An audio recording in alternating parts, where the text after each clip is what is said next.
Hello,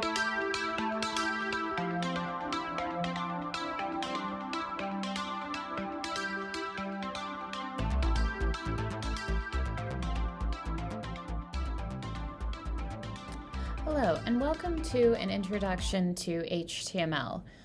So in this video, we're going to cover some HTML basics and how to get started creating your first website. So some things to cover when we start off is the real basic of what HTML stands for. So HTML stands for Hypertext Markup Language. It is the standard markup language for creating web pages. So all web pages that you visit out there have been created using HTML, or at least have an HTML shell in which more complicated code sits. HTML describes the structure of a web page. So there is a whole tree and structure that goes behind it in HTML, which is why it's important to use semantic HTML. Coming up in future videos, we will talk about semantic HTML. HTML consists of a series of elements, so there are various elements that reside in here, and knowing the difference between what is what makes the website. HTML elements tell a browser how to display the content. HTML elements label pieces of content such as this is a heading, this is a paragraph, this is a link. That labels it. It's fairly easy and straightforward to read. Every HTML document comes with a doc type, so it defines this document as HTML. If that is not there, it's not going to define it to a browser that this is an HTML document. And the HTML tags are the root of an HTML page. So, speaking of root, let's go into creating our first root folder. So I have created a new folder. It's just right on my desktop, and I've called it root. You can name your root folder anything you would like to name it. Just so you know what's compatible with your site.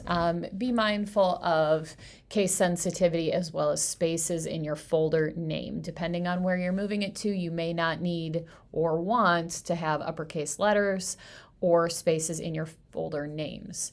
So within this blank folder, I'm going to go ahead and create some new folders that are going to house all of my HTML elements. So I'm going to create a new folder. The first one I'm going to call images. Inside that folder, every image I'm going to use within my site is going to reside in there. Now, this is going to be different if you're working on very large scale sites. You may have different site setup, but typically every website has images and they go in an images folder. The next folder I'm going to make is my CSS folder. All of my CSS documents are going to go into that CSS folder. The next folder I'm going to create is going to just be named JS for JavaScript. You may also see another common convention is to call it scripts, script or scripts. That's pretty common as well. I'm just going to call mine JS for JavaScript. And now I'm going to add another folder, which is optional, but I like to have an assets folder in there. This allows me to separate any of my video from my images. So typically I keep my videos in there, and additional assets that I may want for my website would sit in my assets folder. That can include things like downloadable PDFs that are going to go into the website as well. So those are the folders that are going to be contained in my root folder. That's standard for most websites, particularly smaller sites. Larger sites will have a whole different structure that you may have to actually talk to your architect about. What sits independent out here are going to be my HTML documents. So let's go ahead and jump into a code editor and create my index.html, which will sit right in here in my root folder. All right, so now I'm in a code editor called Phoenix Code, and I've gone ahead and opened that root folder that I already made. So you can see in here, here's all the folders. You can also create these folders from the code editor, or at least from this particular code editor. Not every code editor will do that for you, so sometimes you have to make them separately on your machine. But what is important is that I want you to see is that I'm in that root folder. Here's all the folders that I have. Now I'm going to create a new file. Exciting. There it is. Untitled1. Never leave anything labeled Untitled1 ever in the history of ever. I'm going to call this the standard index.html. Very exciting. And now what has happened, what Phoenix wrote for me, is it actually put in a couple things. Because I gave this the HTML file extension, notice that that is the file extension. HTM is also permissible. They kind of do the same thing. So whether you have HTM or HTML, that means it's an HTML file. So this populated automatically. Again, not every code editor will do that for you. Some will just stay a blank code editor, but this gave me a couple things. The first thing that is up here is the doc type. So what a doc type is that defines that this document is an HTML5 document. Doc type HTML. This is an HTML5 convention.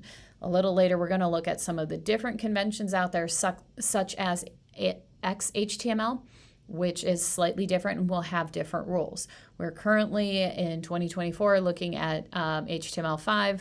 HTML6 may be on the horizon. I don't really know when that will be the standard, but you may be working with older documents such as HTML4 or other HTML, XHTML documents. So it is important, if you're given code, to double check what that is and what the HTML language is that you're working in. So that's my HTML5 doc type.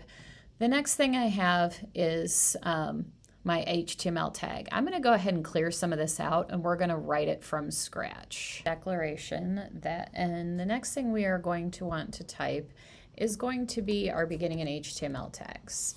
So the structure that all HTML elements go by, with the exception of a few, is that every HTML element has an opening tag and a closing tag. So we've got our HTML, and it's already giving me some errors where it wants some things to go with this. So let's put some things in to go with this. It is missing the required language tag. So I'm going to type in language, and then I'm going to type in EN, which stands for English. That defines the language of this site, so that lets any of my readers know that this is going to be an English-based site. If I go back and look at that list that was here before, let me redo it one more time so you can see language equals. And there's a lot. I don't know all of the different languages. FR is French. So you can see there's the different abbreviations for many different languages. So whatever you're developing in, you want to make sure that that's defined correctly. Now within that HTML tag, I'm going to go ahead and type in some of my other structural tags. The first one is going to be my head tag. And please notice that Phoenix Code automatically, when I type in the beginning of a tag, it types in my ending tag as well. You never want to have your tags missing that ending tag. So I've got a beginning and ending head tag. And then I'm going to also put in my beginning and ending body tag. So now what goes into these elements? So inside the head tag is going to go in everything that doesn't render within your site. So your head tag is going to have all your metadata being the thing that a browser will read. So that will contain things such as a title tag, which is what this is asking for, which is the title of the page itself. It's also going where you're going to store things such as links to your CSS style sheets, Google Fonts.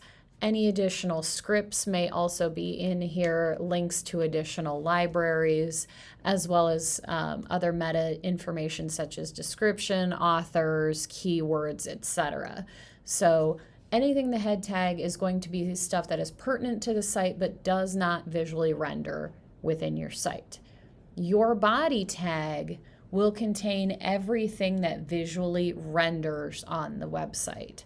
So this body tag will have everything that is visually showing up here. I don't have anything here, so I don't have anything in my preview. So within our head tag, let's go ahead and put in that title tag because I hate having errors in my site. So let's go ahead and put in title. So in my title tag, I'm just going to call this demo page. And there, that cleared off all those errors. I'm going to go ahead and save that. So what goes in the title tag is what shows up at the top of the tab. Typically, you want to give your title of your page something unique and specific. Title tags should always be unique to that page. So while something like home does suffice, it is your home page, you want to give it something unique, such as the name of your company, and giving some additional information beyond like a home, about, or contact us. You have more space, so all title tags should be unique and specific for the actual page you are editing. So now let's jump into what's more fun. Let's actually put a little bit of visual content onto our page here, and put something in our body tag. So the first thing I'm going to type in is an H1 tag, which stands for a heading level 1. There are 6 heading level tags, H1, H2, H3, H4, H5, H6, which go in descending order of importance. So H1 is the most important heading level, H6 is the least important level. Whenever you are writing your site, you never want to go beyond, you never want to skip heading levels. You don't want to have an H1 and then an H4. Typically, you should structure your content so you go H1, H2, H3 down. It doesn't mean you use all 6 within a page, but those are there for you. So I've got an H1, which is a heading level 1, so I'm going to type in, I am a header. And you can see that this visually rendered on my page as a heading level 1. Now beneath this, I'm going to put in some paragraph text. So I'm going to use my paragraph tag, which is just P, paragraph, and I'm going to write, I am paragraph text.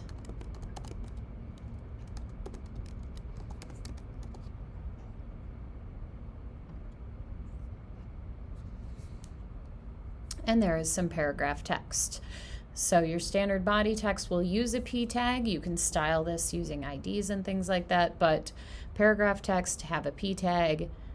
Heading levels have a H1 through an H6 tags, and those visually render on the page. So that's your basic of any given HTML element. I have an opening tag, I have a closing tag, and then I have content in between. Anything in between the opening and closing tag are part of that HTML element. Now I can have something called a nested HTML element. So a nested HTML element means that, which we already technically have on the page, is something that lives inside another HTML element. So nested inside the body tags are our body elements, and I will have my entire site in there. That's considered nested. So I can put other things inside, but realizing I need to be very mindful when I'm coding where something starts and where something ends. If this ends outside of where, so if I'm putting more visual things beyond the end of HTML, it may not render. What is important to understand that a lot of times we are doing what's called local editing. So my local code editor may even render for me if I went ahead and put in a paragraph tag. I am a paragraph. Oh, it won't for I am a paragraph. Depending on your code editor, this may render locally, but when you put it onto a server, it will not, because the HTML has ended. So now if I put that, let's put it here, that did render. However, that's not really where you want. There it goes. It's going to say, hey, I'm not inside where I need to be, because it's not. It's outside that body tag. This editor is giving me an error because it's saying, hey, listen, that's not where that goes. Because my body tag has ended, that is defined as the visual content of the site. Now I can go ahead and put that in there. Great. That is where things need to go. So that's considered a nested element when you have other HTML elements inside of an element. So what is important to remember is to never forget your closing tags. If I eliminate this paragraph, nothing happens. There's an opening, and now I have another opening and closing tag. Nothing visually has really changed. However, these are two separate, where I now have a tag that isn't closing. That can cause unexpected visual issues. If you have tags that do not have its corresponding closing tag, sometimes, again, it will render correctly in your browser when you're testing this. It may be that other browsers or when you're live onto a server space, it's going to cause a problem. So always ensure that anytime you create an opening tag, you have that closing tag. Now, it's important to note that not every single element will have a closing tag. There are certain elements that are called empty elements, where it is a singular tag. One of those common ones that we will have is a break tag, which is just BR. There is no ending BR. The break tag serves as a carriage return. So if you'd like to have a singular carriage return, you just type in a break tag, and you can see how that is pushing line by line this paragraph to that paragraph. Whereas if I put a carriage return in after this, nothing happens. I'm just adding more space in my code, but visually nothing is rendering. I can even put inside my paragraph text, I could actually break that up with carriage returns. Nothing is happening because I need to have a tag that represents that actual break. It is also important to note that HTML visually does not render additional spaces in any of these tags. You can watch I'm adding spaces here. That is not rendering. It will only render a single space. So if I eliminate this space, that shows up. If I add one space, there it is. I add 2, 3, 4, 5. It is only ever going to render a single visual space. There are different text tags in another video. In my typography video, we will talk about how to have custom formatted text, but it is important to note that that is in the code engine, in the code rendering, that you get one space. If you would like carriage returns, you use break tags. Break tags are meant to be, if you think about a carriage return, that's how they work. If you want extra spacing between elements, you should use a CSS box model. Watch the CSS box model video to understand how to add more spacing in that way. So typically you don't do more than 1 or 2, but the break element is a good example of what is considered to be an empty element. It does not have an end tag. It is also important to note that HTML is not case sensitive. JavaScript is, but HTML itself is not. So if I want to do a capital P, I can. It's going to say, I don't super love that. Oh, no, it doesn't mind. That renders the exact same way. Capital P and lowercase p for those P tags will render. You could do, I see fairly often where people will do capital HTML for these because oftentimes you see it that way. Again, they need to match. It's going to be a little, I'm getting a little errors about that, but it does not, it's not case sensitive, but it is good practice to always write it lowercase. That is the convention. It is, do not mess yourself up by doing some things uppercase and some things lowercase or some things camel case. Always code with lowercase. Certain things that demand a lowercase, so if you are working in XHTML, that will demand a lowercase. That is case sensitive, so again, be mindful of what doc type that you are working in and whether or not that all of a sudden will make a difference for you when you're writing. In general, good rule is to always make everything lowercase.